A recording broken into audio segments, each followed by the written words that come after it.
नमस्कार मित्रों।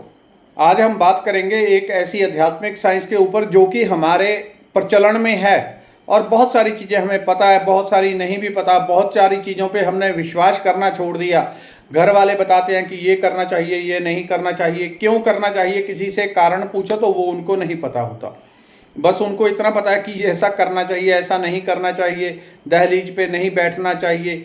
इसके पीछे साइंस क्या है, कारण क्या है, आज हम लॉजिक हो गए हैं।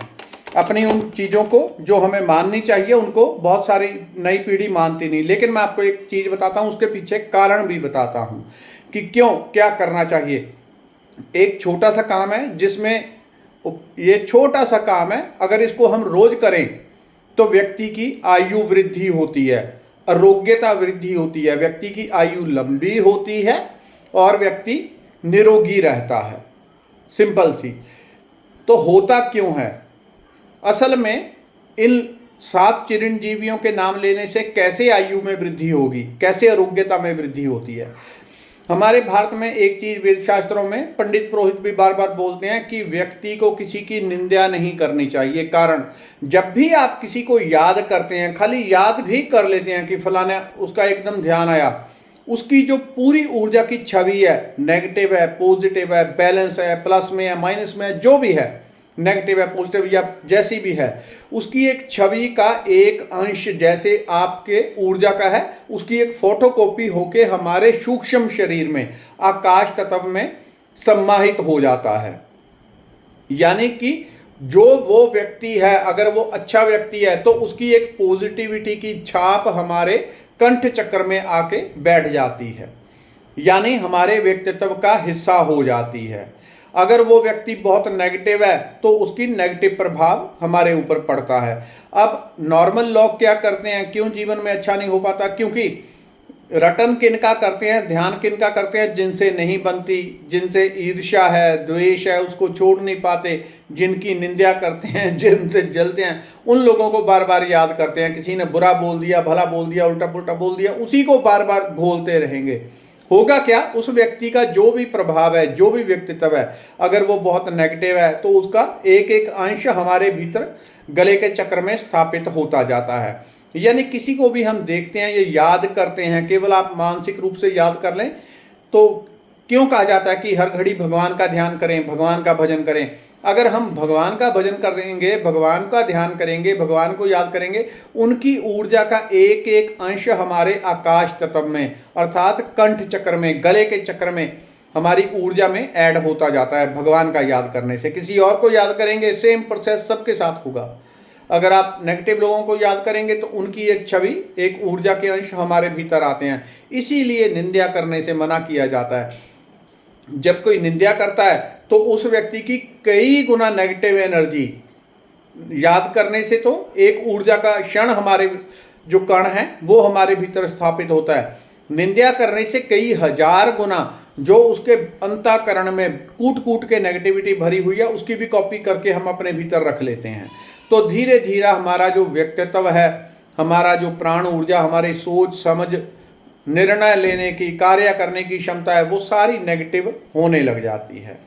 तो एक चीज कही गई है कि 7 चिरंजीवियों के नाम लेना है।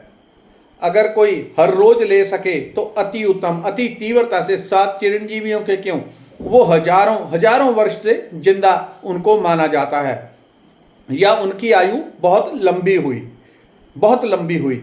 7 चिरंजीवियों के आपको इंटरनेट पे भी नाम मिल जाएंगे। तो उनकी क्योंकि आयु लंबी हुई और बहुत बलशाली थे, निरोगी थे, मैं भी यहाँ पे नाम बता दूंगा, तो बहुत बलशाली और निरोगी थे, अच्छे लोग थे, पॉजिटिव थे, सकारात्मक थे, भक्त थे, शूरवीर थे और परमात्मा के अवतार थे। बहुत सारे उसमें भगवान के ही लगभग वो अवतार हैं। तो उनकी जो ऊर्जा का अंश है वो हमारे कंठ चक्र में सम्माहित होने लग जाता है।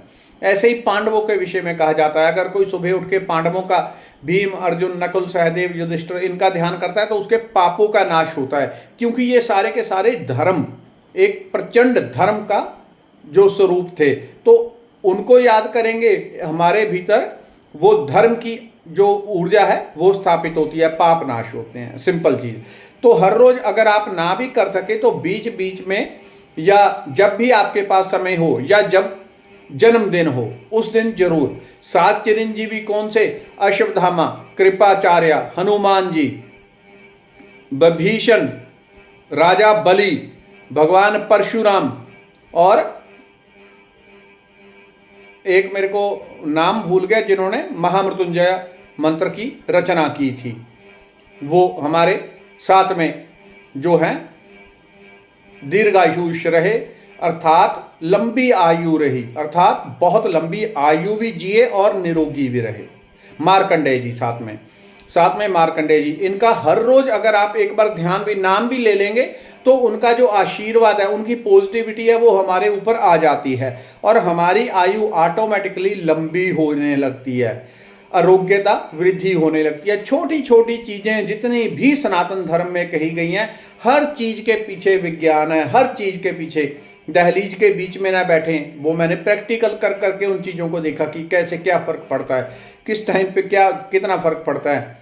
दहलीज का भी अभी बता देता हूँ। दहलीज के अंदर एक ऊर्जा इस प्रकार की होती है कि वहाँ पे पॉजिटिव और नेगेटिव, वो न्यूट्रल स्थान होता है, वहाँ पे एक ऊर्जा न्यूट्रल रहती है। तो जितनी वहाँ पे हाईएस्ट उस एरिया में नेगेटिव एनर्जी होगी वो भी दहलीज के ऊपर होती है, और पॉजिटिव एनर्जी आपके कुल देवी देवता उनके लिए भी वो स्थान रक्षित है। तो अगर कोई दहलीज में बैठता है, मैंने इस तरह से एक, और इसका सबसे जो गहरा प्रभाव होता है वो संध्या के टाइम होता है। मैं संध्या के टाइम ऐसे था तो अचानक बाहर बारिश हो रही थी और अंदर लाइट गई हुई थी, कहीं बैठा था तो दहलीज पे मुझे ध्यान आया कि दहलीज है, तो फिर भी चलो मैंने कहा 5 मिनट देखते हैं, उसके बाद कहीं और बैठते हैं। दहलीज में कुर्सी बिल्कुल बीच में लगा के बैठ गया, और जैसे बैठा था बिल्कुल संध्या का टाइम हुआ, एकदम बैठे बैठे कुर्सी बड़ी जबरदस्त तरीके से हिली, छटक से, और कोई मेरे आसपास नहीं, कुछ नहीं। जो लोग हैं दूसरे, वो नेगेटिव एनर्जी ने, क्योंकि मैंने सोचा वो ऊर्जा भी तीव्रता से मेरी तरफ आकर्षित हुई, उसने अपना झटका दिया। इस तरह से दहलीज में एनर्जीज नेगेटिव और पॉजिटिव हाईएस्ट वहां पे बैठी रहती हैं, तो दहलीज के ऊपर बैठने से मना किया जाता है। इसलिए जितनी भी छोटी छोटी चीजें होती है, मंगलवार को बाल नहीं कटवाने, ये सब वो सारी ऊर्जा से जुड़ी हुई हैं और कुछ भी नहीं है, सिर्फ ऊर्जाएं हैं। कुछ ऊर्जाएं बहुत पॉजिटिव है, कुछ नेगेटिव। अगर पॉजिटिव को हम आकर्षित करेंगे तो पॉजिटिव जीवन में बढ़ने लगती हैं। तो हर रोज चिरंजीवियों को ध्यान करके उनको नमस्कार भी करेंगे, हमारी आरोग्यता और आयु में वृद्धि होती है। धन्यवाद।